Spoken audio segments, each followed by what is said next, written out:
करते हुए यहाँ पे प्रधानमंत्री नरेंद्र मोदी जो कि मंच पर पहुंच चुके हैं। थोड़ी देर पहले ही यहाँ पे बीजेपी के राष्ट्रीय अध्यक्ष अमित शाह ने प्रधानमंत्री नरेंद्र मोदी का स्वागत किया और ये देखना काफी दिलचस्प, सभी को इंतजार कि आज इस मंच से प्रधानमंत्री नरेंद्र मोदी क्या कहते हैं।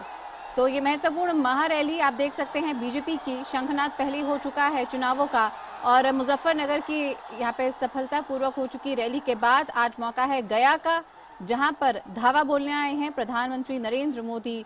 और इन रैलियों के बीच हमने देखा कि किस तरह से यहाँ पे लगातार वाक युद्ध छिड़ा रहा, चाहे कभी वो मुख्यमंत्री नीतीश कुमार हों तो चाहे कभी बीजेपी की तरफ से उन पर हमला बोला गया हो। लेकिन आज प्रधानमंत्री नरेंद्र मोदी इस वक्त गया की जनता के बीच मौजूद, हाथ हिलाकर सभी से मिलते हुए बीजेपी के तमाम बड़े नेता, खास करके बिहार के तमाम बड़े नेता भी आप देख सकते हैं यहाँ पर मंच पर। सीपी ठाकुर हो, आनंद कुमार हो, रविशंकर प्रसाद हो, रामकृपाल यादव, तमाम नेता यहाँ पर आप देख सकते हैं मंच पर पहुंचे हुए। जाहिर तौर पे बीजेपी के लिए भी बहुत ही महत्वपूर्ण मौका, काफी जोर शोर से यहाँ पे बीजेपी कई दिनों से इस रैली की तैयारियों में लगी हुई थी। कोशिश है कि इस रैली को भी सफल बनाया जा सके। अब मैं निवेदन करूंगा माननीय सुशील कुमार मोदी जी से, नंद किशोर यादव जी से, मंगल पांडे जी से को आए और प्रधानमंत्री जी का स्वागत करें अंग वस्त्रों से। माननीय सुशील जी, माननीय नंद किशोर यादव जी, माननीय मंगल पांडे जी आए और मगध की धरती पर प्रधानमंत्री जी का स्वागत करें। माननीय सुशील जी, नंद किशोर जी और मंगल पांडे जी।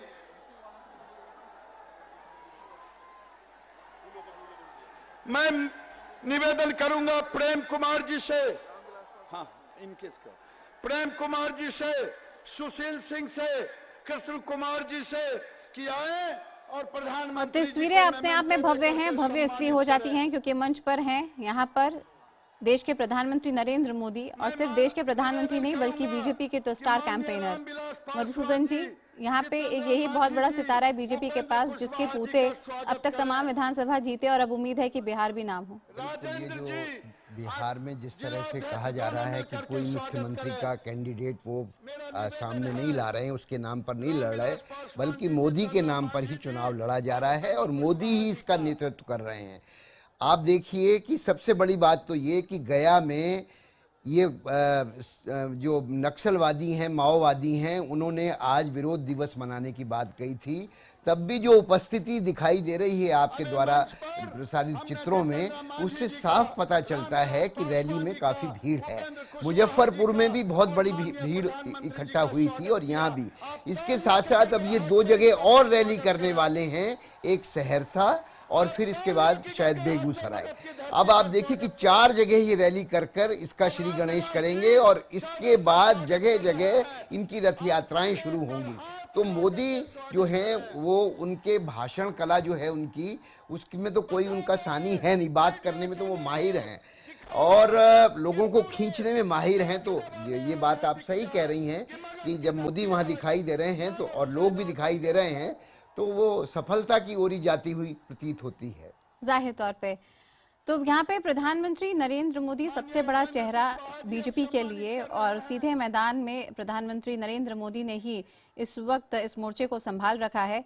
रामकृपाल जी, क्या ये काफी है या फिर आपको लगता है कि नीतीश कुमार के बनिस्बत कोई चेहरा होना चाहिए था बीजेपी का?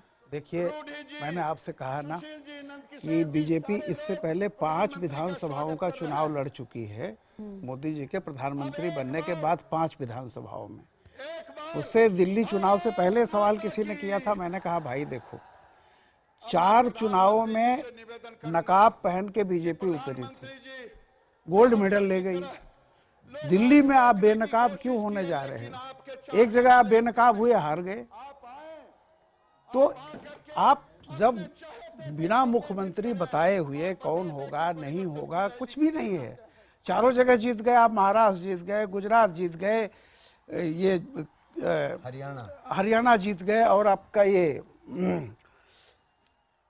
झारखंड जीत गए आप। 4 जगह जीत गए आप। दिल्ली में आपने एक गलती कर दी, मुख्यमंत्री को बता दिया। मेरा कहना है कि नाम की जरूरत क्या है जब एक महानाम हर जगह पहले ही जीत आपके रहा पास है। और आइए सुनते हैं यहाँ पे स्टार कैंपेनर बीजेपी के देश के प्रधानमंत्री नरेंद्र मोदी फिलहाल गया में जनता को संबोधित करते हुए। भारत माता की,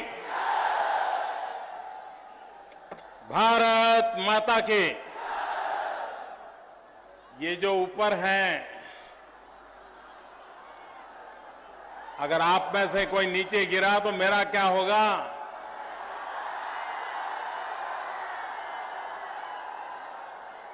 हाँ, नीचे आ जाइए, बस, शाबाश।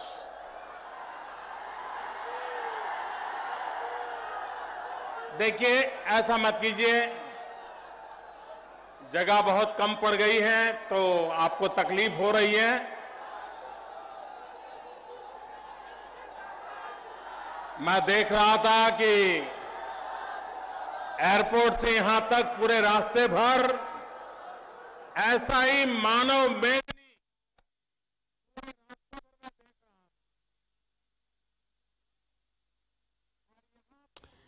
सुनेंगे हम प्रधानमंत्री नरेंद्र मोदी को। कुछ यहाँ पे तकनीकी दिक्कत दिखती है, लेकिन लगातार हम आपको बता दें ये सीधी तस्वीरें, सीधा प्रसारण गया से प्रधानमंत्री नरेंद्र मोदी की इस भव्य रैली का, जहां पर हम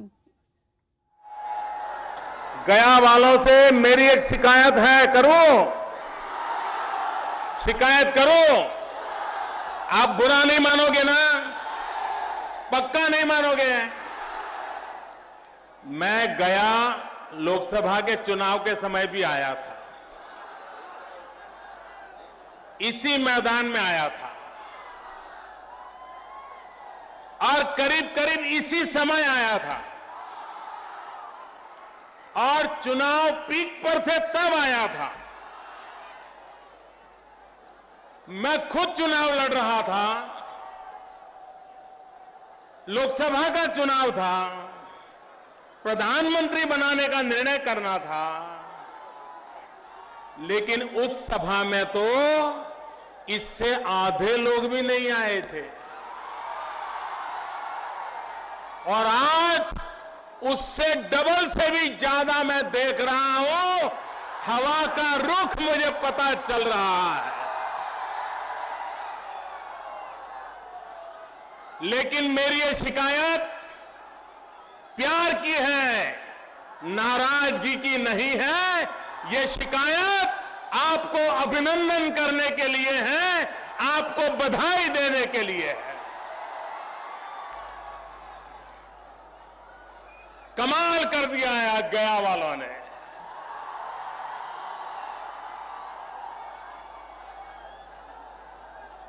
ये हमारे जितन राम जी की कर्मभूमि है ना।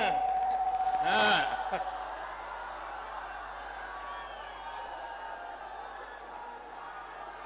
मंच पर विराजमान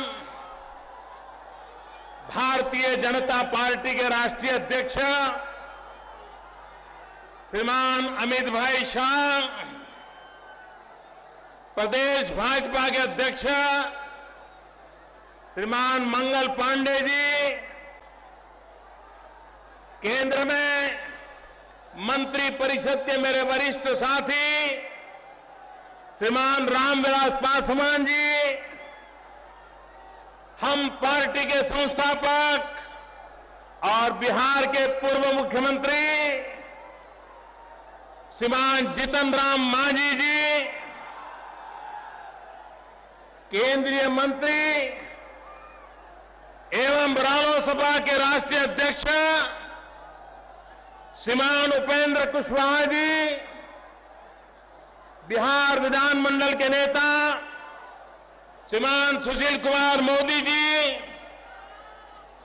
बिहार विधानसभा में प्रतिपक्ष के नेता श्रीमान नंद किशोर यादव जी, केंद्र में मंत्रिपरिषद के मेरे साथी श्री अनंत कुमार, भारतीय जनता पार्टी के राष्ट्रीय महासचिव श्रीमान भूपेंद्र यादव जी, पूर्व मंत्री और हम सबके मार्गदर्शक श्रीमान डॉक्टर सीपी ठाकुर जी, केंद्र में मेरे साथी मंत्री श्रीमान राधा मोहन सिंह जी, श्री रविशंकर प्रसाद जी, श्री राजीव प्रताप रूडी जी, श्री गिरिराज सिंह, श्री रामकृपाल यादव जी, हम पार्टी के प्रदेश अध्यक्ष श्रीमान शकुनी चौधरी जी, रालोसपा के प्रदेश अध्यक्ष मेरे मित्र डॉक्टर अरुण जी, राष्ट्रीय प्रवक्ता श्रीमान शाहनवाज हुसैन जी, मंच पर विराजमान सभी वरिष्ठ महानुभाव और विशाल संख्या में पधारे हुए गया के मेरे प्यारे भाइयों और बहनों,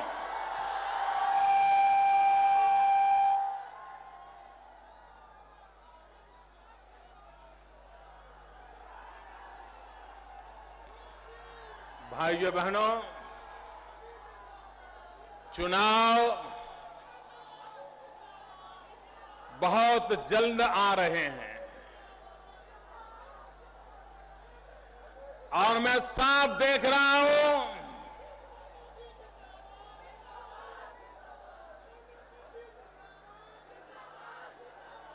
बिहार की जनता ने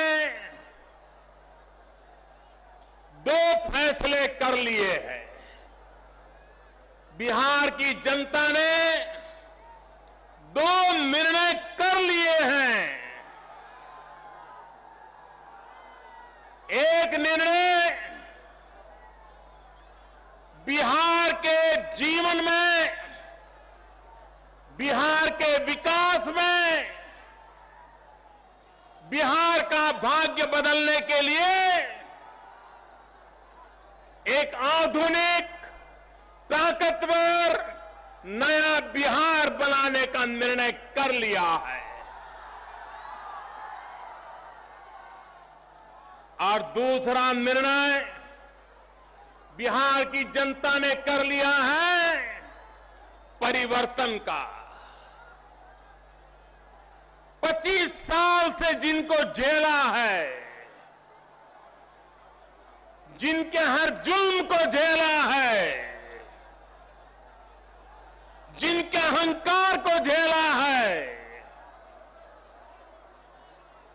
जिनकी धोखाधड़ी को झेला है, इन सब से मुक्ति का पर्व ये चुनाव आने वाला है भाइयों। और ये चुनाव बिहार को जंगल राज से मुक्ति का पर्व बनने वाला है। ये चुनाव बिहार में अहंकारी हुकूमत से मुक्ति का पर्व बनने वाला है। भाइयों बहनों,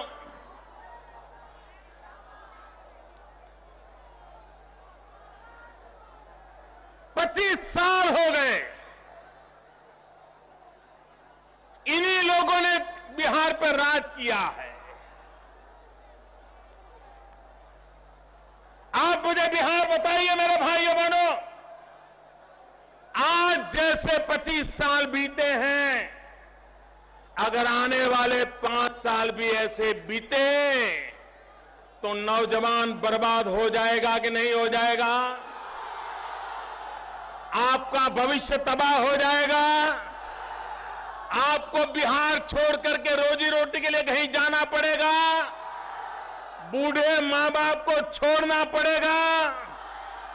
क्या हम ऐसा बिहार चाहते हैं? क्या बिहार में परिवर्तन चाहिए? बिहार का भला करने वाली सरकार चाहिए? लोकतंत्र में विश्वास करने वाली सरकार चाहिए? अहंकार से मुक्त सरकार चाहिए? जंगल राज के सपनों को चूर चूर करना चाहिए? इसलिए भाइयों बहनों, आज मैं बिहार की जनता के पास आया हूं। मैं आपका आशीर्वाद लेने के लिए आया हूं। क्या करके रख दिया बिहार को? भाइयों बहनों, आज भी हिंदुस्तान के सांस्कृतिक इतिहास की चर्चा कोई करेगा तो वो चर्चा की शुरुआत बिहार के भव्य भूतकाल से होती है।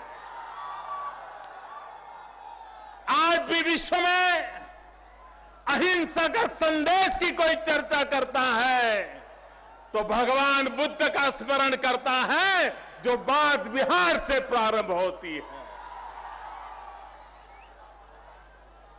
सत्ता के लिए संघर्ष के बाद जनता की भलाई के लिए शस्त्र को छोड़ने का महाप्रयाण, इसकी भी चर्चा होगी तो यही बिहार से चर्चा होती है। भाइयों बहनों,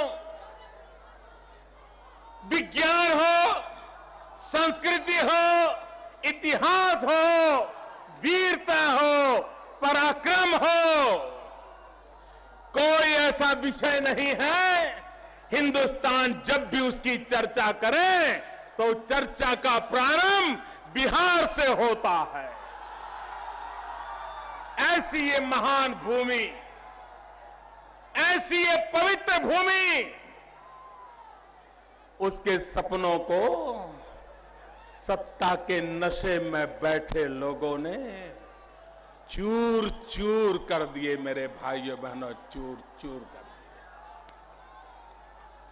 आधुनिक भारत में भी बिहार ने देश को जितना दिया है, शायद ही हिंदुस्तान का कोई राज्य इसका दावा कर सकता है जितना बिहार ने देश को दिया।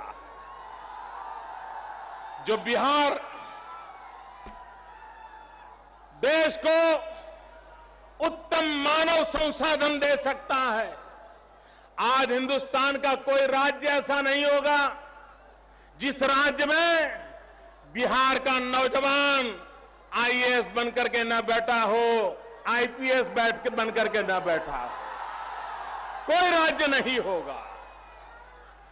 भारत के कोने कोने में बिहार का नौजवान जिस पद पर बैठा है, उस राज्य को विकास की नई ऊंचाइयों पर ले जाने का पराक्रम करके दिखाता है। ये बिहार के नौजवानों की ताकत है, ये बिहार के लोगों की ताकत है। लेकिन क्या कारण है, क्या कारण है कि बिहार आगे बढ़ नहीं पा रहा है? क्या कारण है मेरे भाइयों बहनों? क्या कारण है? क्या कारण है? क्या कारण है? बिहार को किसने बर्बाद किया? बिहार के सपनों को किसने चूर चूर किया? बिहार में जंगल राज कौन लाया? बिहार में जंगल राज लाने का और प्रयास कौन कर रहा है? क्या फिर से बिहार को उन 25 साल की बर्बादी की ओर ले जाना है क्या? फिर से उस दोजख में जाना है क्या? क्या बिहार बचाना है? नया बिहार बनाना है? बिहार को आगे ले जाना है? बस भाइयों बहनों, हम मिलके कंधे से कंधा मिलाकर के चलने के लिए तैयार।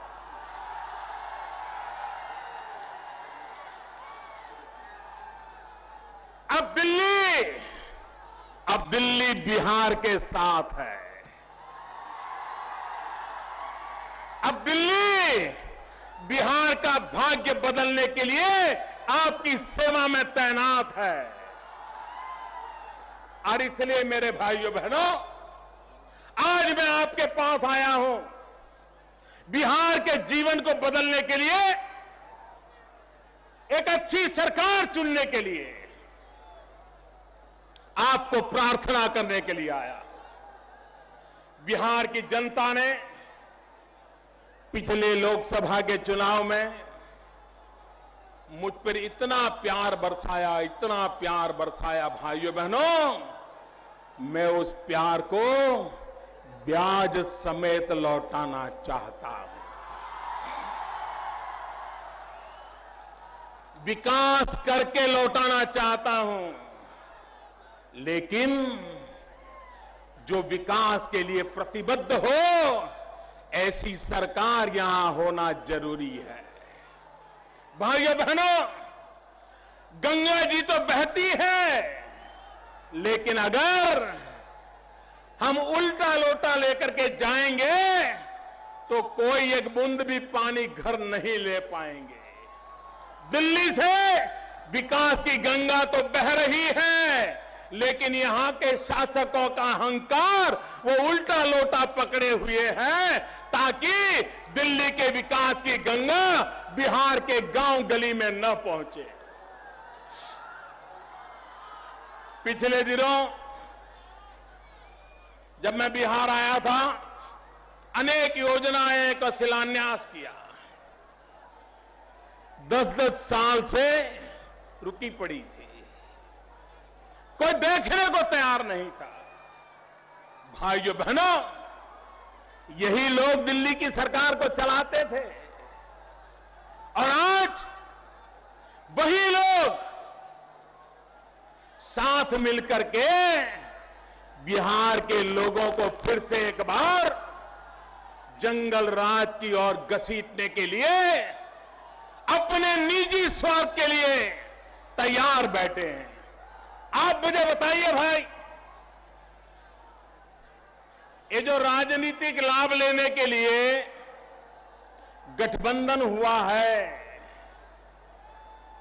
क्या चुनाव के बाद भी ये गठबंधन चलेगा क्या? ये जो जहर अभी पिया गया है, चुनाव के बाद जहर उगलेंगे कि नहीं उगलेंगे? ये जहर पीने वाले चुनाव के बाद जब जहर उगलेंगे तो जहर किसकी थाली में जाके पड़ेगा? जनता की थाली में पड़ेगा कि नहीं पड़ेगा? जनता मरेगी कि नहीं मरेगी? जनता बर्बाद होगी कि नहीं होगी? जिन्होंने जहर पिया है उनको जहर उगलने का मौका देना चाहिए क्या? ये जहर पीने वालों की अब जरूरत है क्या? जहर पिलाने वालों की जरूरत है क्या?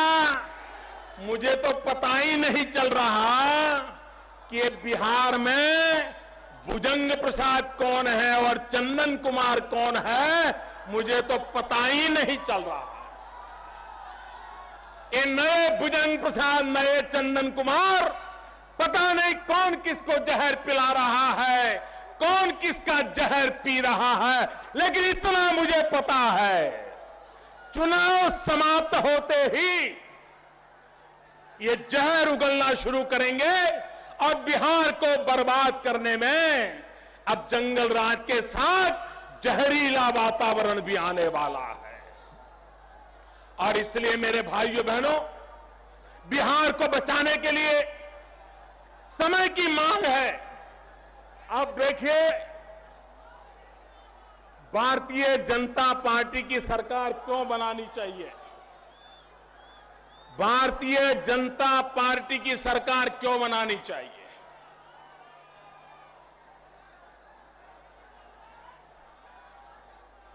एनडीए की सरकार क्यों बनानी चाहिए? जीतन राम मांझी, रामविलास पासवान, उपेंद्र कुशवाहा, सुशील मोदी, ये सारे अनुभवी लोग, इनके नेतृत्व में बिहार में नई सरकार क्यों बनानी चाहिए? मैं अनुभव से बताता हूं, हमारे देश में कई वर्षों से ये चर्चा चली, बीमारू राज्य। बीमारू राज्य ऐसा एक शब्द प्रयोग चल पड़ा, आर्थिक विकास के पैमानों के आधार पर चल पड़ा, और उस बीमारू राज्य में बिहार का भी नाम, उत्तर प्रदेश का भी नाम, मध्य प्रदेश का भी नाम, राजस्थान का भी नाम, ये बीमारू राज्य में गिने जाते थे। लेकिन जब मध्य प्रदेश की जनता ने भारतीय जनता पार्टी की सरकार बनाई, अभी तो वहां 15 साल भी सेवा करने का समय पूरा नहीं हुआ है, अभी तो 10-12 साल हुए हैं। लेकिन 10-12 साल के अंदर अंदर मध्य प्रदेश में शिवराज सिंह चौहान के नेतृत्व में भारतीय जनता पार्टी ने मध्य प्रदेश को बीमारू राज्य से बाहर निकाल दिया। भाइयों बहनों, क्या बिहार को बीमारू से बाहर निकालना है? बिहार को बीमारू से बाहर निकालना है, पक्का निकालना है। मध्य प्रदेश को निकाला भाजपा ने, बिहार को कौन निकालेगा? बिहार को कौन निकालेगा? इसलिए मेरे भाइयों बहनों, राजस्थान ये बीमारू राज्य कहा जाता था, राजस्थान बीमारू राज्य कहा जाता था। आज राजस्थान बीमारू राज्य नहीं रहा। भारतीय जनता पार्टी की सरकार बनी, वसुंधरा जी राजे के नेतृत्व में विकास की नई ऊंचाइयों को पार किया गया।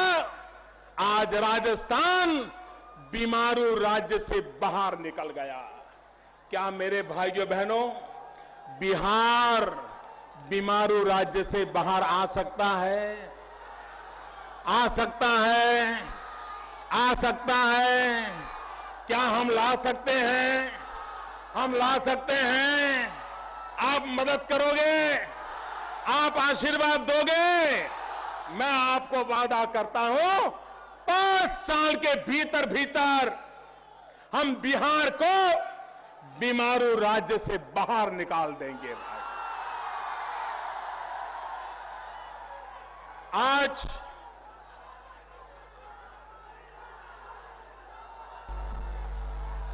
भाइयों बहनों,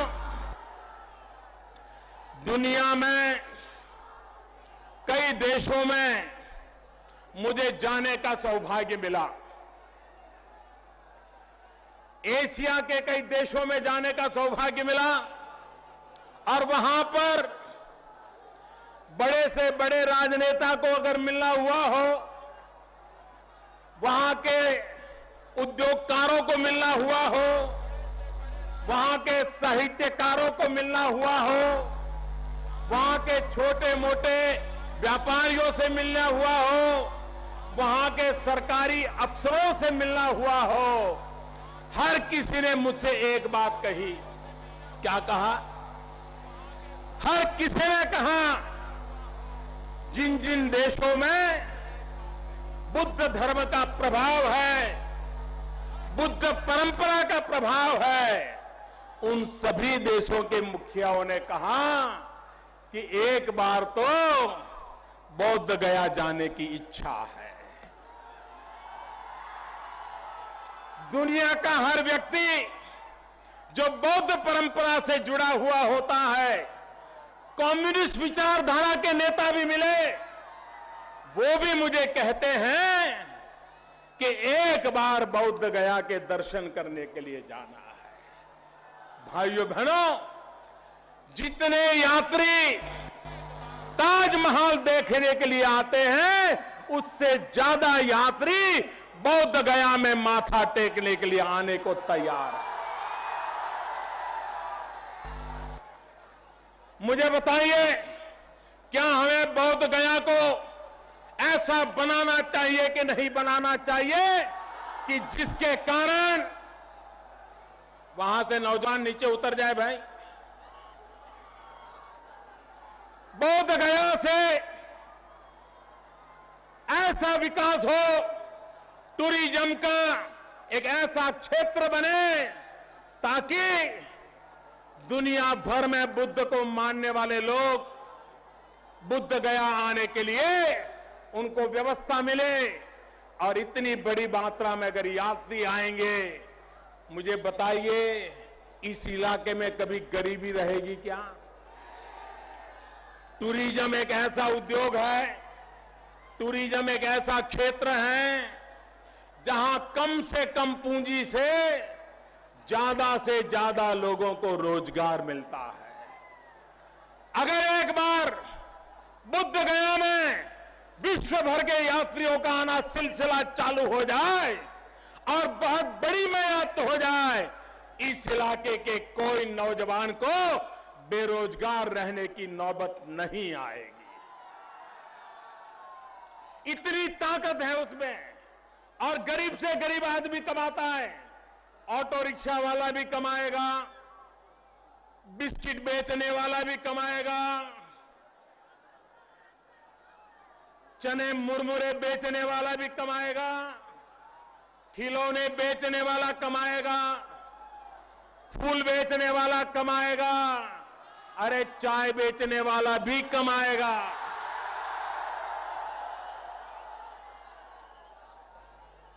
लेकिन भाइयों बहनों, इनकी राजनीति, वोट बैंक की राजनीति इतनी है कि उन्होंने बुद्ध गया का विकास करने की दिशा में कोई प्रयास नहीं किया। इतना ही नहीं, जब यहां पर बम धमाका हुआ, पूरे विश्व के अंदर एक बहुत बड़ा सदमा पहुंचा। विश्व भर के बुद्ध को प्रेम परंपरा को निभाने वाले सभी देशों में एक बहुत बड़ा सदमा पहुंचा। लेकिन वोट बैंक की राजनीति में डूबे हुए लोग, उनको इसकी कोई परवाह नहीं थी। उनके लिए ऐसी घटनाएं आती है और जाती है।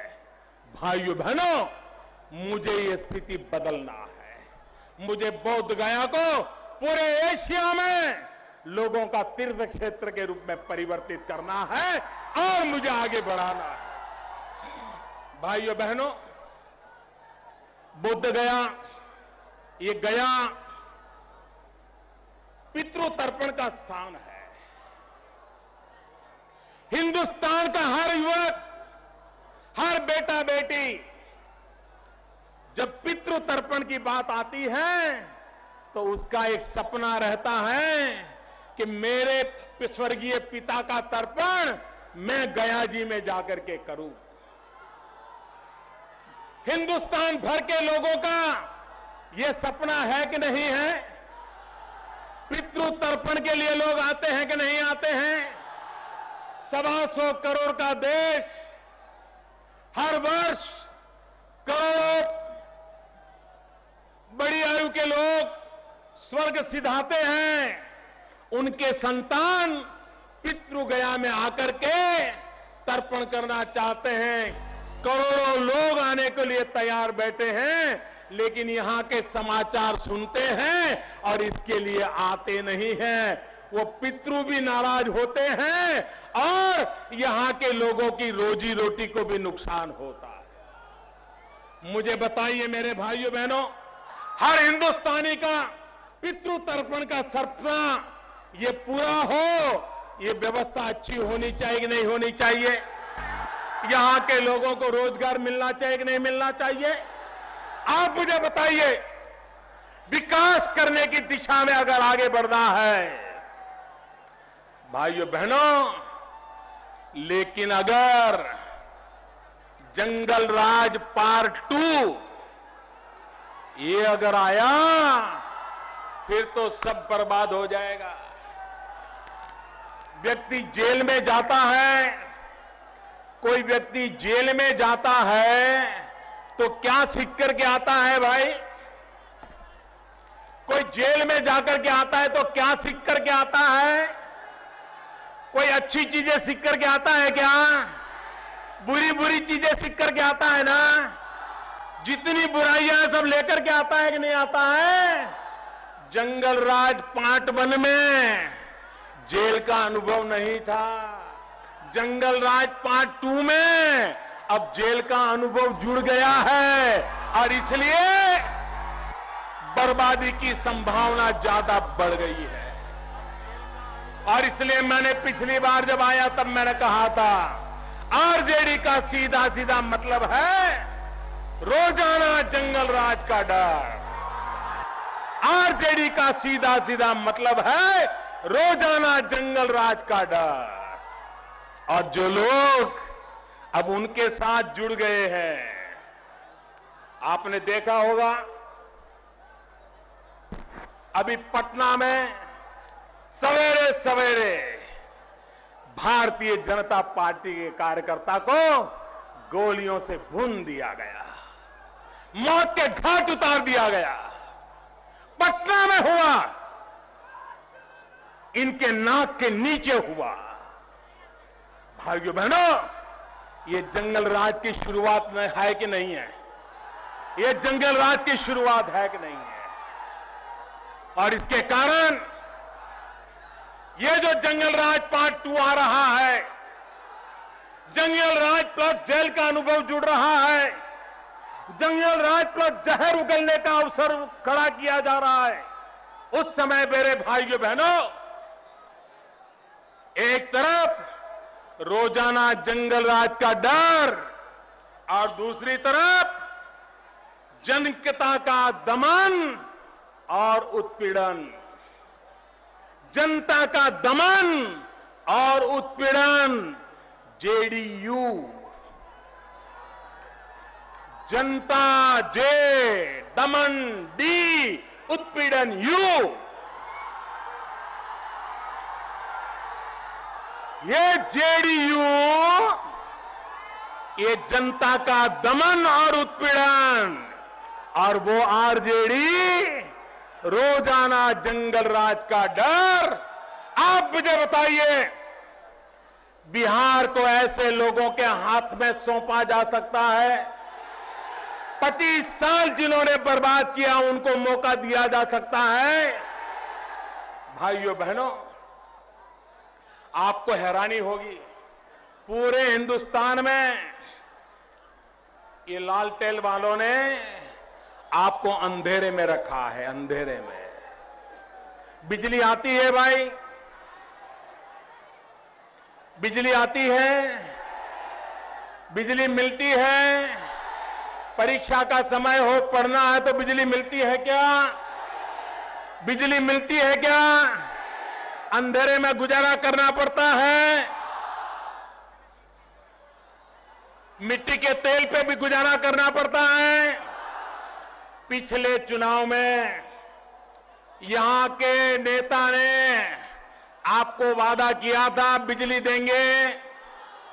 जरा जोर से बताइए, बिजली देने का वादा किया था। बिजली नहीं मिलेगी तो वोट नहीं मांगूंगा, ऐसा कहा था। बिजली मिली, बिजली मिली, धोखा किया, धोखा किया, फिर से वोट मांगने आए,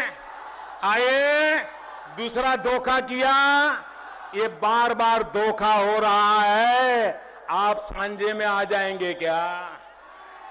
आप इनके झांसे में आ जाएंगे क्या? भाइयों बहनों, जिन्होंने वादा किया था, आज हिंदुस्तान में प्रति व्यक्ति कम से कम बिजली की खपत कहीं पर है तो वो मेरे दुर्भाग्यशाली, मेरे प्यारे बिहार के भाई बहन हैं। उनके भाग्य को इन्होंने अंधकारमय बना दिया है। हिंदुस्तान में औसत प्रति व्यक्ति करीब करीब 1000 किलोवाट बिजली की खपत है, जबकि बिहार में 150 किलोवाट भी नहीं है। भाइयों, कहां 1000 और कहां 150? छठवां हिस्सा है आपका, छठवां हिस्सा। इतना ही नहीं, बिहार से भी छोटा राज्य सिक्किम, उससे तो बिहार से 6 गुना बिजली की खपत उपयोग वहां के नागरिकों को मिलता है। अरे बिहार से निकला हुआ झारखंड आप ही के यहां से गया, 10 साल के अंदर अंदर झारखंड की स्थिति ये बन गई कि बिहार से झारखंड का नागरिक 5 गुना ज्यादा बिजली का उपयोग करता है। ये आपको अंधेरे में रखने वाले पाप किसने किया है? अंधेरे में रखने का पाप किसने किया है? 25 साल की 2 सरकारों ने किया है कि नहीं किया है? 25 साल के 2 मुख्यमंत्रियों ने किया है कि नहीं किया है? और इसलिए मेरे भाइयों बहनों, जिन्होंने आपको बर्बाद किया है, उनको दोबारा बहार नहीं दिया जा सकता है।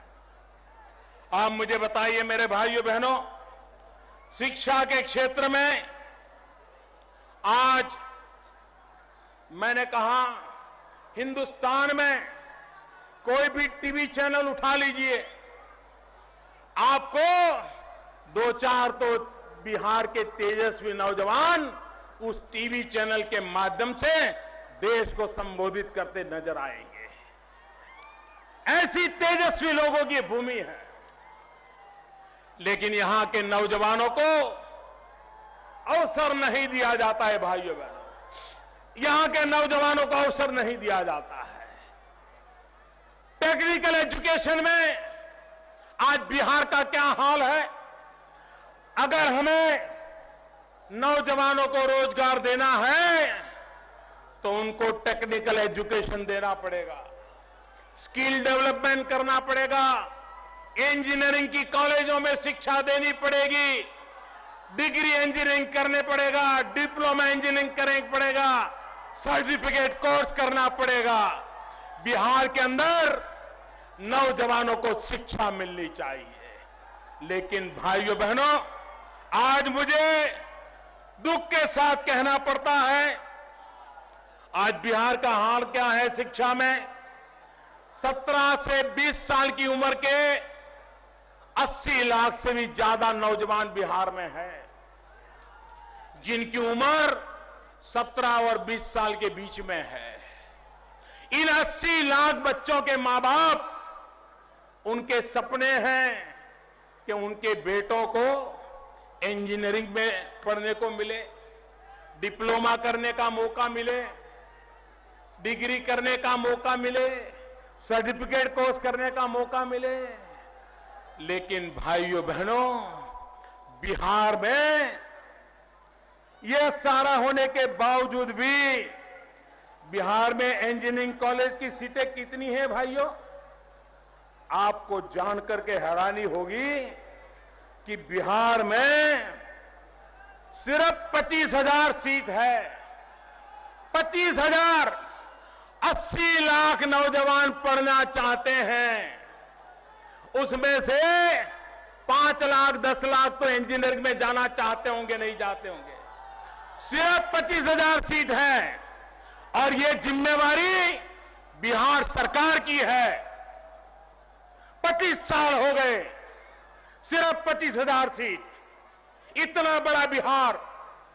दूसरी तरफ देखिए, हिंदुस्तान के और राज्यों की मैं बात बताना चाहता हूं जो बिहार से बहुत छोटे हैं। हिमाचल प्रदेश आपके पटना में जितनी जनसंख्या है, पूरे हिमाचल प्रदेश की जनसंख्या उतनी ही है। लेकिन हिमाचल प्रदेश में इंजीनियरिंग में पढ़ने के लिए सीटों की संख्या है 24,000। कितनी? और इतने बड़े बिहार में कितनी है? 25,000। इतने छोटे हिमाचल में 24,000, इतने बड़े बिहार में 25,000। क्या होगा यहां के नौजवानों का? भाइयों बहनों, उड़ीसा हमारे बगल में है, पिछड़ा राज्य माना गया, लेकिन उस उड़ीसा में इंजीनियरिंग के विद्यार्थियों के सीटें कितनी हैं? आप कल्पना नहीं कर सकोगे। उड़ीसा जैसा बिहार से भी छोटा प्रदेश, वहां इंजीनियरिंग पढ़ने के लिए विद्यार्थियों के लिए सीटें हैं 1,13,000 से ज्यादा। 1,13,000 से ज्यादा। कितनी? जरा बोलिए कितनी? उड़ीसा में कितनी और बिहार में कितनी? बिहार में कितनी? कौन जिम्मेवार? कौन जिम्मेवार? भाइयों बहनों, पंजाब बहुत ही छोटा राज्य है, बहुत ही छोटा राज्य है। पंजाब में सीटें हैं 1,04,000। कितनी? कितनी? और बिहार में कितनी? पंजाब बिहार से 1/4 भी नहीं है, वहां 1,00,000 सीटें हैं, बिहार में 25,000 है। कौन जिम्मेवार है भाइयों? कौन जिम्मेवार है? जंगल राज जिम्मेवार है कि नहीं है? जंगल राज जिम्मेवार है कि नहीं है? ये दोबारा जंगल राज लाना है? भाइयों बहनों, उत्तराखंड बहुत छोटा राज्य है। पटना की जितनी जनसंख्या है उत्तराखंड की उससे ज्यादा नहीं है, पटना से भी कम संख्या।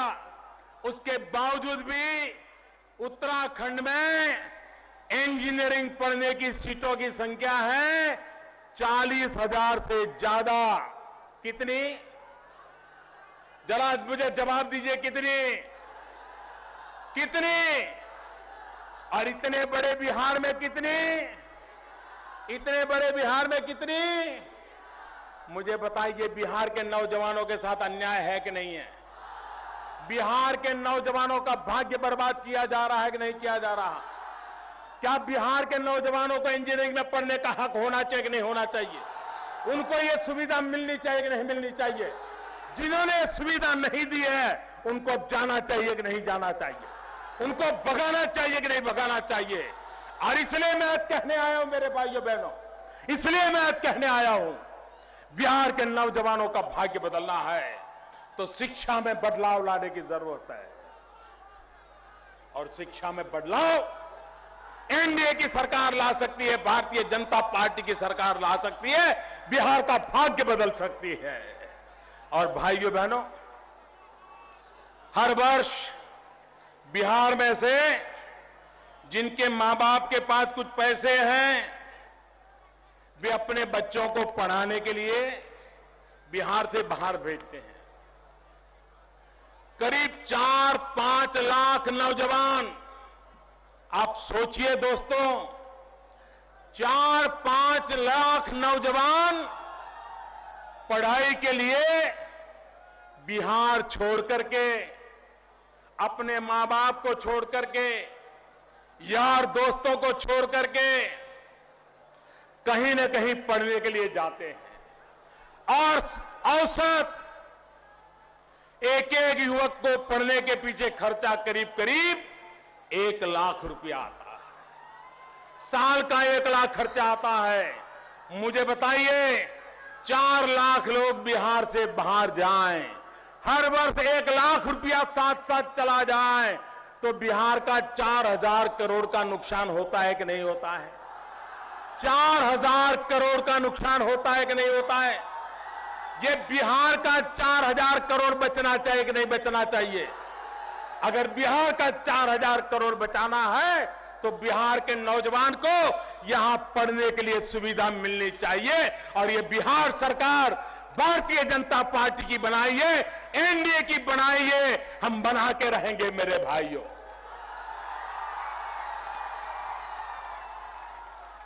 और इसलिए मैं आज आग्रह करने आया हूं कि हमें विकास के लिए वोट चाहिए। बिहार को जंगल राज से मुक्त कराने के लिए वोट चाहिए। धोखेबाजी से बिहार को मुक्त कराने के लिए वोट चाहिए। और मैं आपको भरोसा दिलाने आया हूं, मैं बिहार के विकास की यात्रा में कंधे से कंधा मिलाकर चलूंगा। अगर आप 1 कदम चलेंगे तो मैं 1.25 कदम चलूंगा भाइयों। आप 1 कदम चलेंगे, मैं 1.25 कदम चलूंगा, ये विश्वास दिलाने आया हो।